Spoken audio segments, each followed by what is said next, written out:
Mapagpalang gabi, kaibigan. Huhulaan ko, may pinagdaanan kang mga suliranin nitong mga nagdaang araw at linggo. Iyan man ay kabigatang dulot ng iyong kapwa o gawa ng iyong sarili. Ang Biblia ay may katugunan sa lahat ng ito. Marahil ay wala ka namang mabigat na pinagdaanan.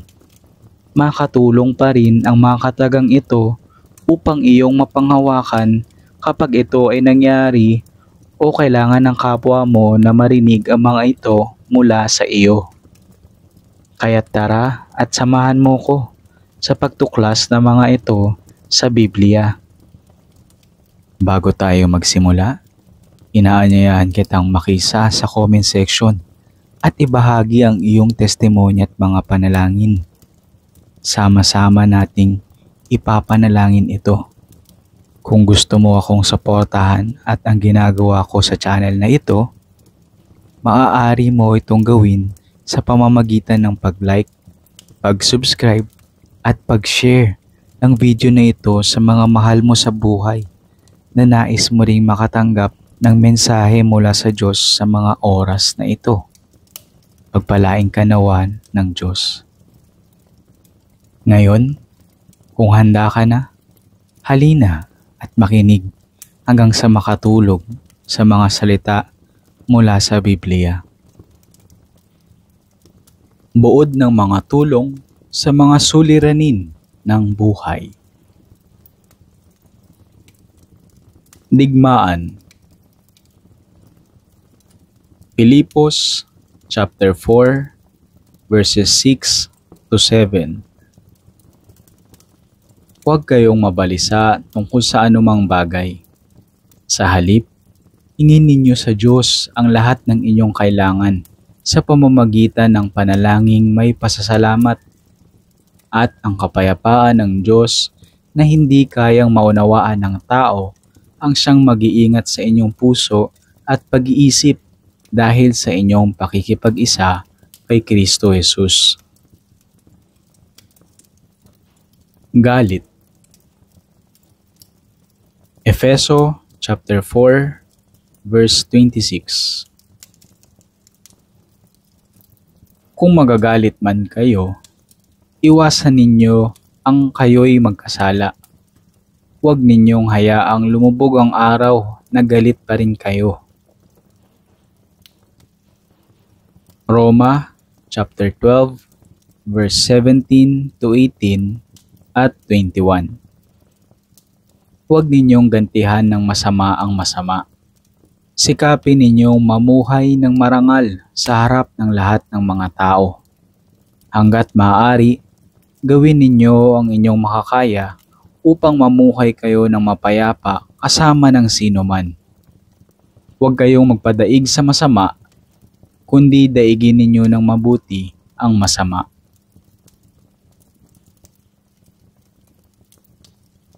Impluwensya ng mga kaibigan.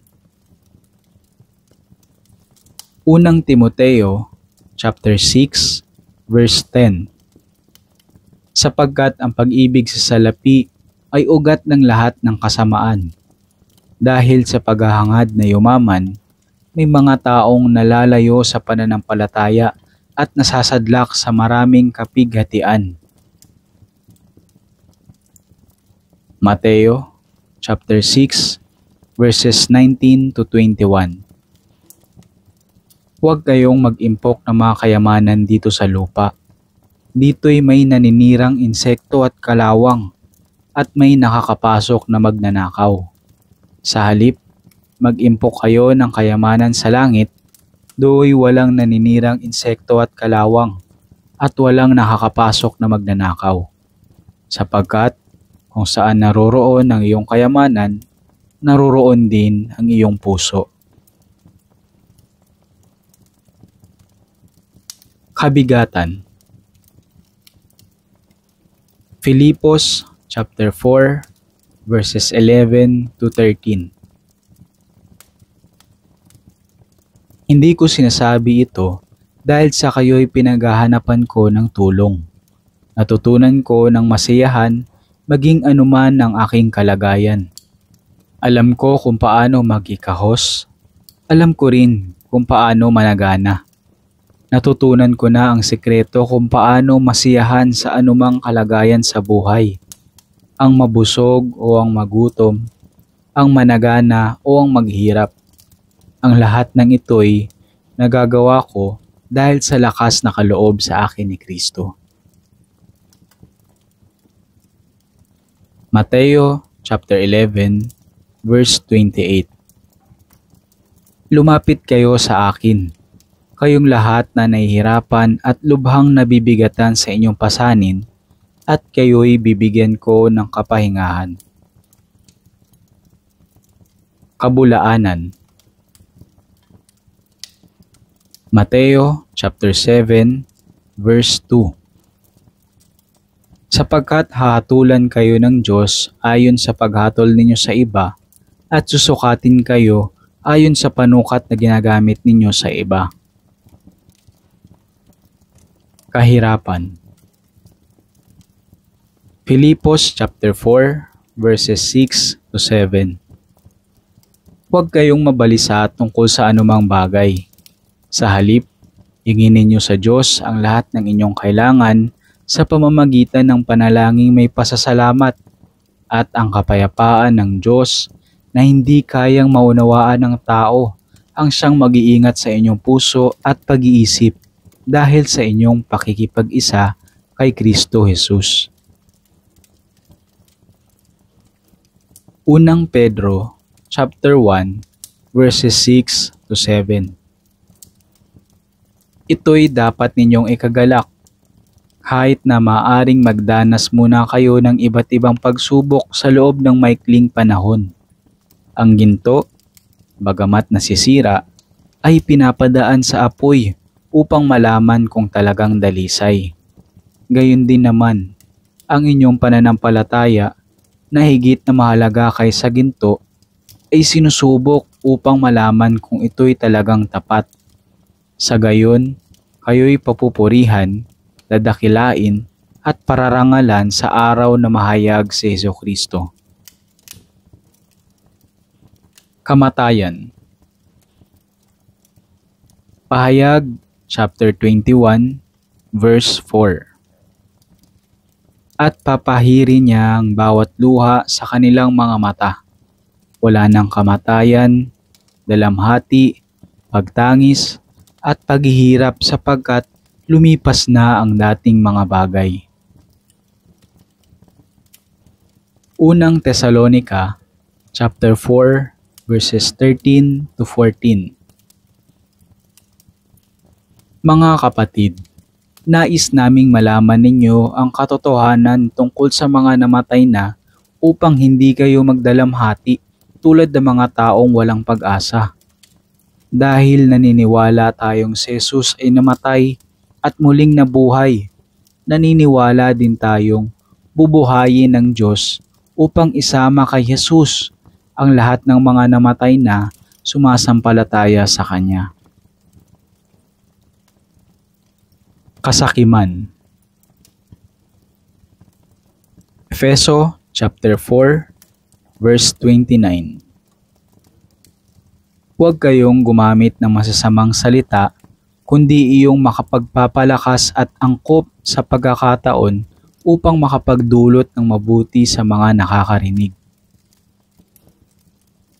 Unang Pedro chapter 4 verse 15.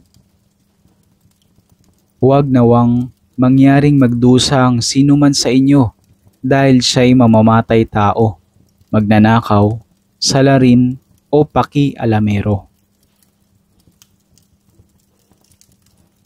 Lucas chapter 12 verses 15 at 34. At sinabi niya sa kanilang lahat, mag-ingat kayo sa lahat ng uri ng kasakiman, sapagkat ang buhay ng tao ay wala sa dami ng kanyang kayamanan. Sapagkat kung nasaan ang inyong kayamanan, ay naroon din ang inyong puso. Kasalanan. Juan chapter 8 verses 34 at 36. Sumagot si Jesus, "Pakatandaan ninyo, ang gumagawa ng kasalanan ay alipin ng kasalanan. Kung ang anak ang magpalaya sa inyo, kayo nga'y magiging tunay na malaya." Roma chapter 3 verse 23. Sapagkat ang lahat ay nagkasala at walang sinumang nakaabot sa kaluwalhatian ng Diyos. Katamaran. Ikalawang Timoteo chapter 2 verse 22. Kaya nga, iwasan mo ang masasamang hilig ng kabataan. Sa halip ay pagsikapan mong maging matuwid, tapat, mapagmahal at mapayapa kasama ng mga taong may pusong malinis na tumatawag sa Panginoon. Kawalan ng pag-asa. Hebreo chapter 10 verse 23. Magpakatatag tayo sa ating pag-asa at huwag nang mag-alinlangan pa, sapagkat tapat ang nangako sa atin. Matinding takot. Filipos chapter 4 verses 6 to 7. Huwag kayong mabalisa tungkol sa anumang bagay. Sa halip, hingin ninyo sa Diyos ang lahat ng inyong kailangan sa pamamagitan ng panalangin may pasasalamat, at ang kapayapaan ng Diyos na hindi kayang maunawaan ng tao ang siyang mag-iingat sa inyong puso at pag-iisip dahil sa inyong pakikipag-isa kay Kristo Jesus. Paghihiganti. Unang Tesalonica chapter 5 verse 15. Huwag ninyong pagigantihan ang gumawa sa inyo ng masama. Sa halip, magpatuloy kayo sa paggawa ng mabuti sa isa't isa at sa lahat. Mateo chapter 5 verse 44. Ngunit ito naman ang sinasabi ko, ibigin ninyo ang inyong mga kaaway at ipanalangin ninyo ang mga umuusig sa inyo. Pagkabalisa. Mateo chapter 6 verses 25, 31 at 33. Kaya't sinasabi ko sa inyo, huwag kayong mabalisa tungkol sa inyong kakainin at sa inyong iinumin, upang kayo'y mabuhay, o kaya'y tungkol sa susuotin ng inyong katawan. Hindi ba't ang buhay ay higit na mahalaga kaysa pagkain at ang katawan kaysa damit? Kaya't huwag kayong mag-alala na baka kayo kapusin sa pagkain, inumin o damit. Ngunit higit sa lahat ay bigyang halaga ninyo ang kaharian ng Diyos at ang pamumuhay ng ayon sa kanyang kalooban, at ibibigay niya sa inyo ang lahat ng mga bagay na ito. Pagkagumon. Santiago chapter 4 verse 7. Kaya nga, pasakop kayo sa Diyos. Labanan ninyo ang dyablo at lalayuan niya kayo. Ikalawang Pedro chapter 2 verse 9. Kaya alam ng Panginoon kung paano ililigtas mula sa mga pagsubok ang mga tapat sa Kanya, at kung paano paparusahan ng masama hanggang sa araw na sila'y hatulan. Pagkakasala. Hebreo chapter 10 verse 17.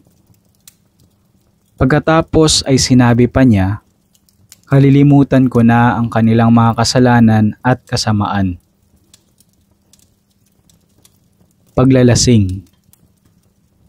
Efeso chapter 5 verses 18. Huwag kayong maglalasing, sapagkat sisirain lamang niyan ang inyong buhay. Sa halip ay dapat kayong mapuspos ng espiritu.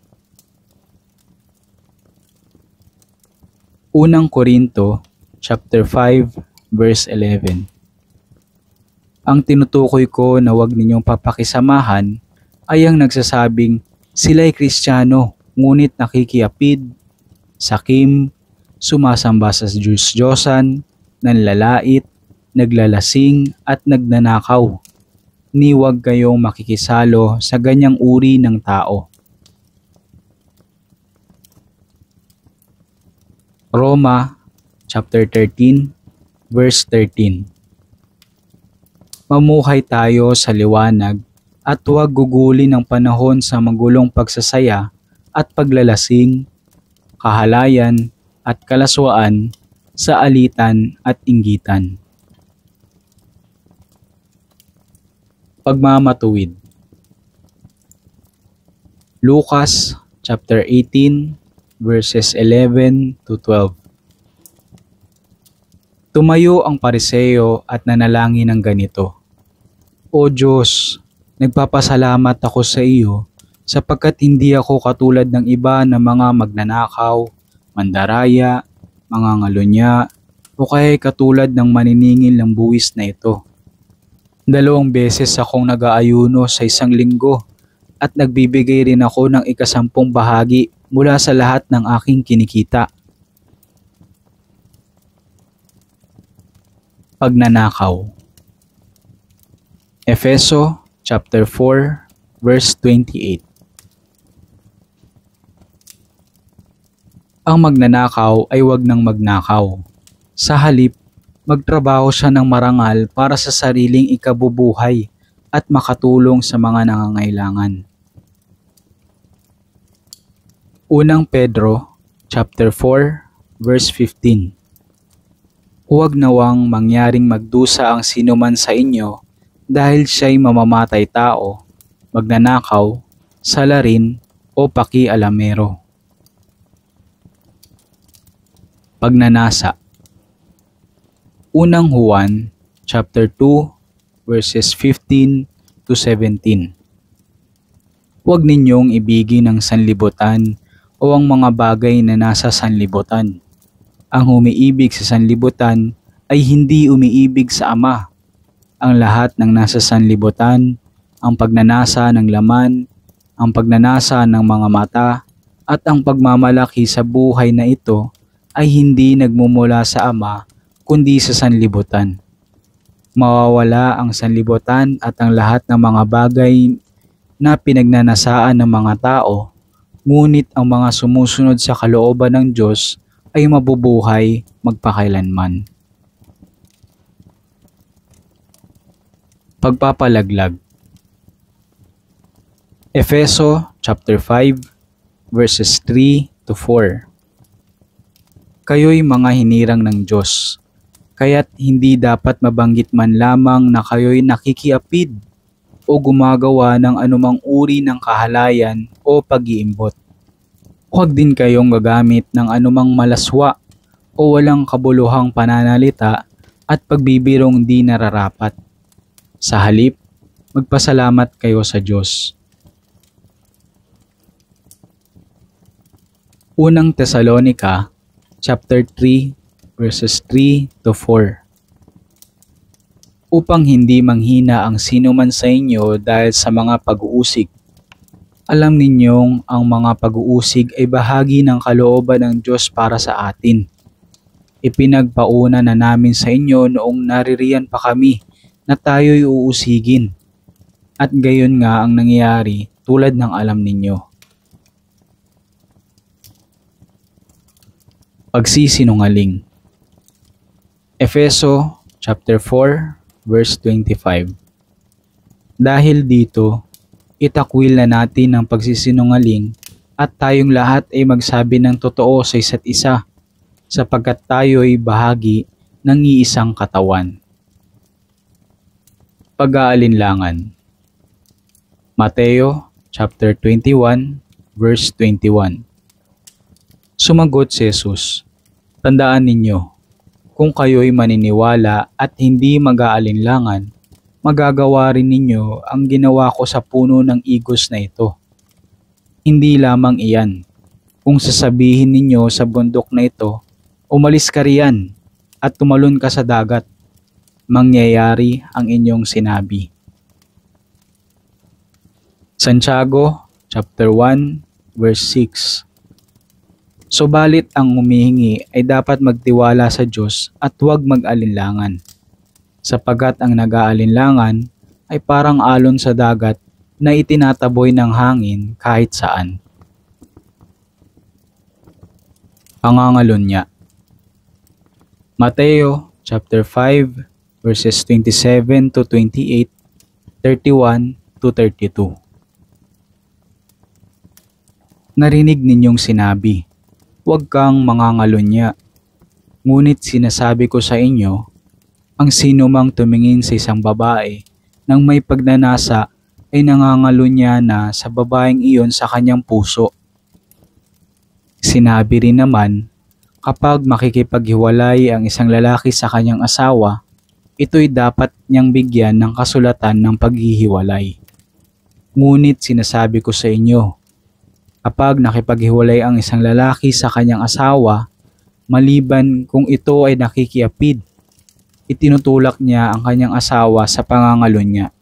At sino mang makipag-asawa sa babaeng hiniwalayan ay nagkakasala rin ng pangangalunya. Unang Korinto chapter 6 verse 18. Iwasan ninyo ang imoralidad. Ang ibang kasalanang nagagawa ng tao ay hindi nakakasira sa katawan. Ngunit ang gumagawa ng imoralidad ay nagkakasala laban sa kanyang sariling katawan.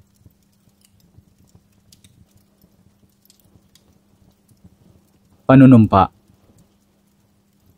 Efeso chapter 4 verse 29. Huwag kayong gumamit ng masasamang salita, kundi iyong makapagpapalakas at angkop sa pagkakataon upang makapagdulot ng mabuti sa mga nakakarinig. Colosas chapter 3 verse 8.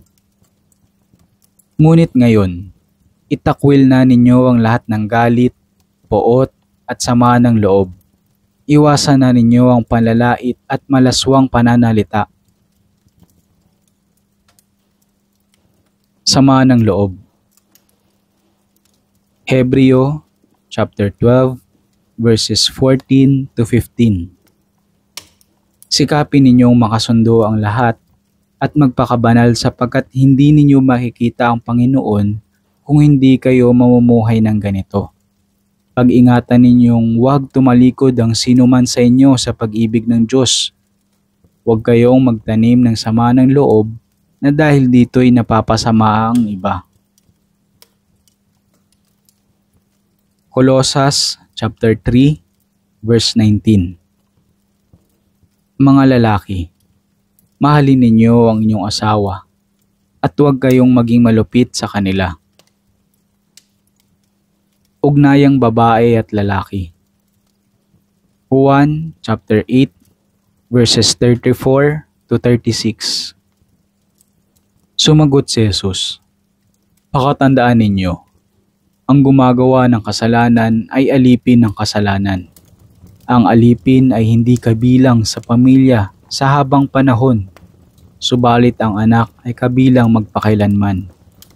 Kung ang anak ang magpalaya sa inyo, kayo nga'y magiging tunay na malaya. Santiago chapter 1 verses 13 to 15. Huwag sabihin ni numan na tinutokso siya ng Diyos kapag siya'y dumaranas ng pagsubok, sapagkat ang Diyos ay hindi maaaring matukso at hindi rin naman niya tinutokso ang kahit sino. Natutokso ang tao kapag siya'y naaakit at nagpapatangay sa kanyang sariling pagnanasa. At ang pagnanasa kapag naitanim sa puso ay nagbubunga ng kasalanan. At ang kasalanan sa hustong gulang ay nagbubunga ng kamatayan. Takot. Ikalawang Timoteo chapter 1 verse 7. Sapagkat ang Espiritong ibinigay sa atin ng Diyos ay hindi espiritu ng kahinaan ng loob, kundi espiritu ng kapangyarihan, pag-ibig at pagpipigil sa sarili. Chismis. Santiago chapter 3 verses 1 to 2. Mga kapatid, huwag maghangad na maging guro ang marami sa inyo, dahil alam ninyo na tayong mga nagtuturo ay hahatulan ng mas maigpit kaysa iba. Tayong lahat ay nagkakamali sa iba't ibang paraan. Ang sino mang hindi nagkakamali sa kanyang pananalita ay isang taong ganap at marunong magpigil sa sarili. Mateo chapter 12 verse 36. Tandaan ninyo, sa araw ng paghuhukom, pananagutan ng tao ang bawat walang kabuluhang salitang sinabi niya. Tukso. Unang Korinto chapter 10 verse 13. Wala pang pagsubok na dumating sa inyo na hindi nararanasan ng ibang tao. Tapat ang Diyos at hindi niya ipapahintulot na kayo'y subukin ng higit sa inyong makakaya. Sa halip, pagdating ng pagsubok, bibigyan niya kayo ng lakas upang makayanan ito at ng paraan upang malampasan ito. Unang Korinto chapter 15 verse 33. Huwag kayong paloloko. Ang masasamang kasama ay nakakasira ng mabuting pagkatao. Mateo chapter 26 verse 41. Magbantay kayo at manalangin upang huwag kayong madaig ng tukso. Ang espiritu'y nakahanda, ngunit ang laman ay mahina. Walang kapanatagan. Juan chapter 10 verses 27 to 28. Nakikinig sa akin ng aking mga tupa. Nakikilala ko sila at sumusunod sila sa akin. Binibigyan ko sila ng buhay na walang hanggan. Kailanmay hindi sila mapapahamak at hindi sila maaagaw sa akin ninuman.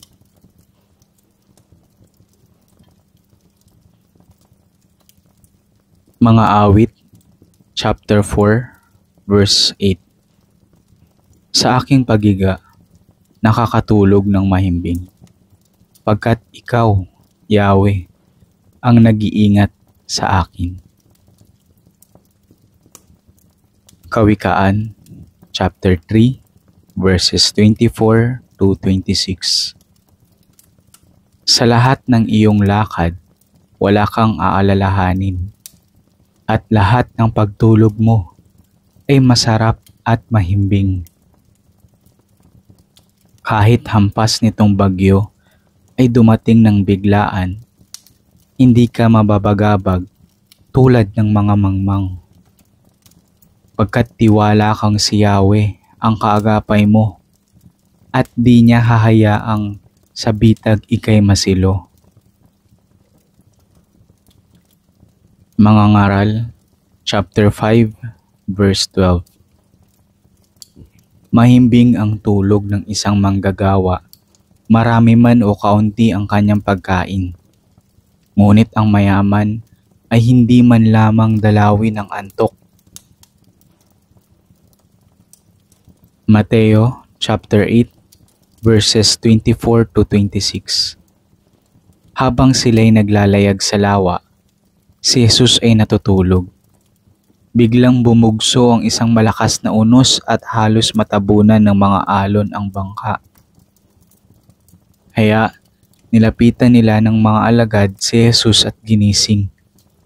Panginoon, iligtas ninyo kami, mamamatay kami, sabi nila. Ngunit sinabi niya sa kanila, bakit kayo natatakot?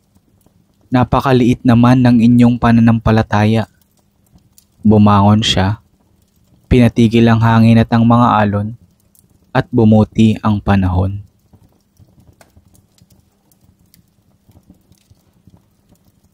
Alam mo ba na iniibig ka ng Diyos? Sabi sa Juan chapter 3 verse 16, sapagkat gayon na lamang ang pag-ibig ng Diyos sa sangkatauhan, kaya't ibinigay niya ang kanyang kaisa-isang anak upang ang sinumang sumampalataya sa kanya ay hindi mapahamak, kundi magkaroon ng buhay na walang hanggan. Sabi sa Roma chapter 5 verse 8, ngunit pinatunayan ng Diyos ang kanyang pag-ibig sa atin nang mamatay si Kristo para sa atin noong tayo'y makasalanan pa. Kaso, may problema. Lahat ay makasalanan. Sabi sa Roma chapter 3 verse 23, sapagkat ang lahat ay nagkasala at walang sinumang nakaabot sa kaluwalhatian ng Diyos. Sabi sa Roma chapter 3 verse 10, ayon sa nasusulat, walang matuwid, wala kahit isa. Ang lunas ng Diyos sa kasalanan. Sabi sa Roma chapter 6 verse 23, sapagkat kamatayan ng kabayaran ng kasalanan, ngunit ang walang bayad na kaloob ng Diyos ay buhay na walang hanggan sa pamamagitan ni Kristo Jesus na ating Panginoon. Sabi sa Juan chapter 1 verse 12, subalit ang lahat ng tumanggap at sumampalataya sa Kanya ay binigyan niya ng karapatang maging mga anak ng Diyos. Sabi sa unang Korinto chapter 15 verse 3 to 4,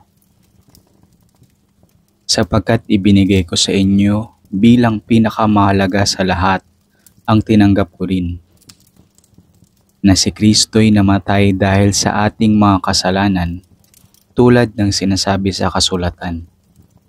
Inilibing siya at muling nabuhay sa ikatlong araw tulad din ng sinasabi sa kasulatan.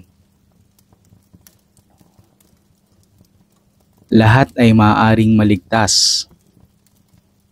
Sabi sa Pahayag chapter 3 verse 20, tingnan mo, nakatayo ako at kumakatok sa pintuan. Kung di ring gininuman ng aking tinig at bubuksan ng pinto, papasok ako at kakain akong kasalo niya. Sabi sa Roma chapter 10 verse 13, dahil sinasabi sa kasulatan, maliligtas ang lahat ng tumatawag sa pangalan ng Panginoon. Gusto mo bang tanggapin si Jesus bilang sarili mong Panginoon at tagapagligtas? Kung gayon, samahan mo ako sa panalangin. Panginoong Jesus, inaamin kong ako'y makasalanan at nangangailangan ng iyong kapatawaran.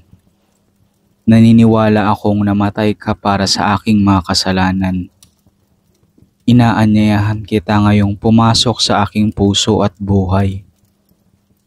Nananalig ako sa iyo bilang aking tagapagligtas at nangangakong susunod sa iyo bilang Panginoon ng aking buhay.